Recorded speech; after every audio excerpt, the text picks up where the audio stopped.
2025 को FIR number 279 दर्ज हुई। सिटी थाने के अंतर्गत ये एफआईआर दर्ज की गई थी। शिकायतकर्ता इसमें प्रवीण गोदारा हैं। उन्होंने ये बताया कि पवन नाम के एक व्यक्ति से दिल्ली के अंदर उनकी कपिल अग्रवाल और हर्ष अग्रवाल दो व्यक्तियों से मुलाकात हुई थी। तो उन्होंने आश्वासन दिया कि मैं लोकसभा की टिकट आपको दिलवा दूंगा।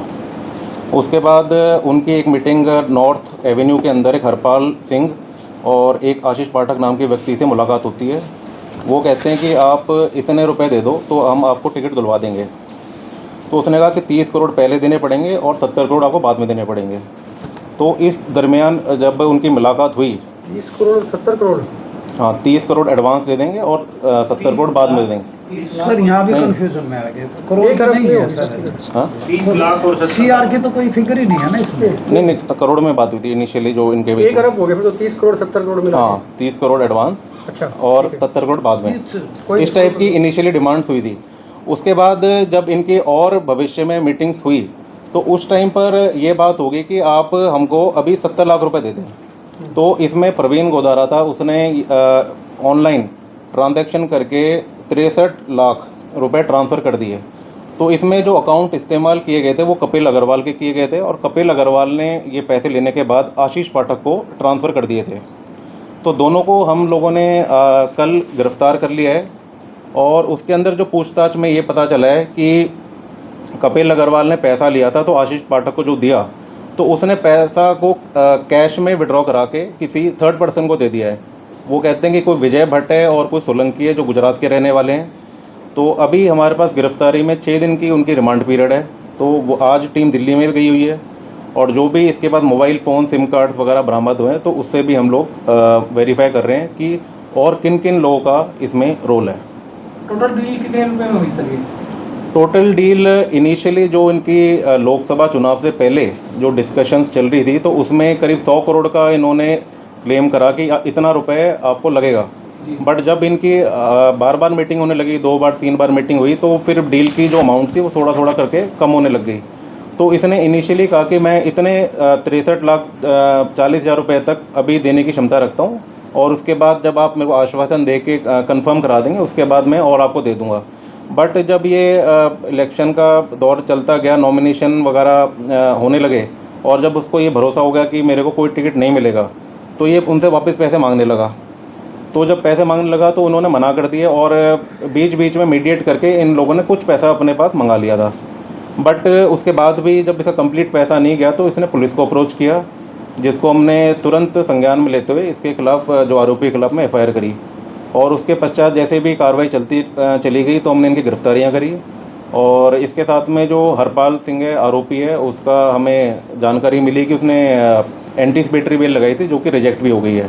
तो इसका अर्थ ये निकलता है कि उसका गंभीर जो रोल इन्वॉल्व है वो उस व्यक्ति का है और उसको हम जल्द गिरफ्तार भी करेंगे। ये कब का मामला है सर, कोई महीना? ये जैसे कि जो आम चुनाव हुए थे पिछले वर्ष हुए थे करीब अप्रैल मई में होते, तो ये बातें जो चली थी जनवरी फरवरी दिसंबर के माह में ये बातें ये चालू कहाँ हुई से थी। टिकट मांगते थे? यहाँ से लोकसभा हिसार लोकसभा क्षेत्र से टिकट मांगते थे जी, ये हिसार लोकसभा सीट के लिए ही ये प्रयास कर रहा था। इसी संबंध में ये दिल्ली में एक राजनीतिक दफ्तर में जाके इसकी अन्य लोगों से मुलाकात हुई, जिसमें उन्होंने ये इस तरीके से अपनी छवि बनाई कि ये बहुत ही उच्च स्तर के राजनीतिक लोगों से संपर्क रखते हैं और उस भरोसे को ध्यान में रखते हुए ये उनके जानकारी में आता चला गया और जब उन्होंने डिमांड्स करी तो उसी अनुसार इसने राशि भी ट्रांसफ़र कर दी। इन लोगों का कनेक्शन जो है बीजेपी से है, इन लोगों का जो आरोपी है इनका भी कनेक्शन, क्योंकि ये जो खुद जो नेता है जो मुद्दई है ये बीजेपी से ताल्लुक़ रखते हैं। अब इसके अंदर जैसे कि हमने आरोपियों को पकड़ा है तो ये क्लेम करते हैं, अब राजनीतिक पार्टी से हम जो जुड़े हुए हैं तो उसमें हम इनके रिकॉर्ड्स वगैरह ले रहे हैं कि भाई ये किस प्रकार से और किस कैपेसिटी में उस पार्टी से जुड़े हुए हैं, वेरीफाई करवाने इस चीज़ को। सर इनके तार गुजरात से जुड़े हुए हैं जी, गुजरात से तार?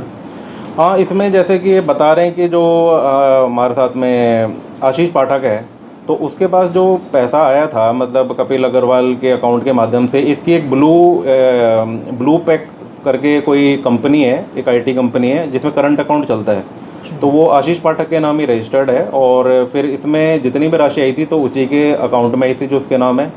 और उसके बाद जब इसने उसका कैश विड्रॉ करवाया तो इसका कहना ये है कि मैंने इन 2 व्यक्तियों को जो गुजरात से संबंध रखते हैं उनको दे दी, क्योंकि उसको ऐसा लगता था कि वो लोग भी राजनीतिक पार्टी में काफ़ी उच्च स्तर के लोगों को जानते हैं। तो ये एक तरीके से चेन बनी हुई है कि आशीष पाठक ने शिकायतकर्ता को एक आश्वासन दिया कि मैं बहुत उच्च स्तर में पार्टी को जानता हूँ, और वो किसी ऐसी व्यक्ति को जानता था जो किसी राजनीतिक पार्टी में उच्च स्तर की जानकारी रखता है। इस प्रकार से इनका कमीशन वगैरह और चेन एक बनी हुई ये थी। सिंडिकेट नेक्सस है क्या? जो प्राइमा फेसाई देखने में तो ऐसा ही व्यतीत होता है कि ये एक नेक्सस है, और जो इसमें आशीष पाठक है वो एक थोड़ा काफ़ी मास्टरमाइंड किस्म का व्यक्ति है, जो कि अपनी पहचान का दुरुपयोग करके अलग अलग लोगों से संपर्क बनाता है, दफ्तरों में बैठता है, राजनीतिक दफ्तरों में बैठता है, जहाँ पे ऐसा अपने आप को प्रकट करता है जैसे कि कोई बहुत ही ऊंचे स्तर पे राजनीतिक दल में मामला तो ये जानकारी रखता है। बीजेपी का ही है ना सर ये? हाँ, पार्टी अभी जो प्रारंभिक जांच में तो यही मालूम होता है कि मतलब इस किसी पार्टी नेता के नाम भी इन्होंने लिए हैं कि भी फलां नेता बीजेपी के कोई बड़े नहीं नेता नहीं, हैं? ऐसा कोई नाम नहीं लिया। ये तो बस कहीं बीच बीच के लोगों से जानकारी रखते थे और उन्हीं का आश्वासन देके ये क्लेम करते थे कि जी सर हम एक प्लेन सा क्वेश्चन है, जी ब्राइब देने वाला डेमोक्रेसी के अंदर, यानी किसी नेता के नाम से ब्राइब देना, यानी किसी भी पार्टी की टिकट लेना और ब्राइब से लेना, तो वो यानी कि ऑफेंडर नहीं है क्या? जी मतलब इसमें सेक्शंस वगैरह जो हमारा प्रिवेंशन ऑफ करप्शन एक्ट है तो उसमें प्रोविजंस सब प्रकार के दिए हुए हैं। तो इस वाले जो पर्टिकुलर केस में है कि हम ये रोल एग्जामाइन कराएंगे कि भाई वो जानकारी रखते हुए इस प्रकार की राशि दे रहा था कि मतलब उसको इस तरीके से दर्शाया गया कि ये वैध तरीका है जिस प्रकार से किसी टिकट को हासिल किया जा सकता है, और उस प्रक्रिया का एक ये हिस्सा बन गया। तो ये हमारी जांच का एक विषय इनकी है। मुलाकात सर पार्टी मुख्यालय में हुई या कहीं और भी कोई इनका संपर्क हुआ सर? जो अभी तक जांच में है तो वो यही है कि दिल्ली में जो हमारा दफ्तर थे, राजनीतिक पार्टी के दफ्तर थे, बीजेपी दफ्तर। वहीं पे जाके मुलाकातें हुई, और उसी प्रकार से फिर ये अपना आगे जाके और चेन आगे बिल्ड होते चले गई, लोगों के कमीशन वगैरह फिक्स होते चले गए, और इस प्रकार से जो शिकायतकर्ता को काफ़ी सारी राशि का हानि हुई है। टिकट जो है सर ये हिसार की मांग रहे थे, कहीं और से मांग रहे थे, कोई भी टिकट मांग रहे थे? नहीं नहीं, ये हिसार की लोकसभा की सीट के लिए सर प्राइमा फेसी भी आपने 2 ही एक्यूज बनाए हैं, और कितने हो सकते हैं इसके? अब इस एफआईआर में 4 हैं, FIR मतलब जो आरोपियों को ठहराया गया। एक तो जो कपिल अग्रवाल हैं उनके लड़के हो गए, एक हरपाल है जिनकी मैंने बताया था कि बेल भी रिजेक्ट हो चुकी है, और हम उसको जल्दी पकड़ने का पूरा प्रयास हमारा जारी है। और एफआईआर कब लॉन्च हुई सर? ये 22/4 अभी पिछले महीने में जी। अभी आपने तो 2 के खिलाफ FIR की है? नहीं, बाय नेम 4 हैं, इसमें से हम 2 आरोपियों को पकड़ लिया है, 2 आरोपी, और बाकी इसमें जो आरोपी हैं उनको भी हम जल्द पकड़ेंगे, उनसे पूछताछ भी Section करेंगे। इनके पास में सर और भी हल्के की टिकटों का कोई टेंडर था इनके पास में, या किसी और से भी इनकी बातचीत चल रही जैसा है, या सिर्फ एक ही आदमी को इन्होंने ठगा है जिस पे मुकदमा दर्ज? नहीं, ये चीज़ हमने इनको रिमांड पीरियड पे लिया है, और हम इसको प्रॉपर तरीके से डेप्थ में एनालाइज करेंगे कि भाई मतलब इसमें ऐसे तुमने कितनों लोगों को पहले अपने इस जो इमेज का दुरुपयोग करके कैसे कैसे लोगों को और ड्यूप कराए या धोखाधड़ी करी है, वो सारी जांच में ये ऑफिस बीरर भी है क्या, किसी पदाधिकारी भी है पार्टी में? अब जांच में कुछ हमें पता चलता है कि ये जो अल्पसंख्यक जो माइनॉरिटी मिनिस्ट्री से कुछ संपर्क रखते हैं, हालांकि इन्होंने कोई भी ऐसे दस्तावेज तो हमको नहीं दिए हैं, तो वो भी हम लोग वेरीफाई करा रहे हैं कि भाई ये गलत मिसयूज़ कर रहा था कि खुद ही एक्चुअल में मेंबर था। ये सारी चीज़ें हम सर इनसे कोई राशि भी बरामद हुई है क्या?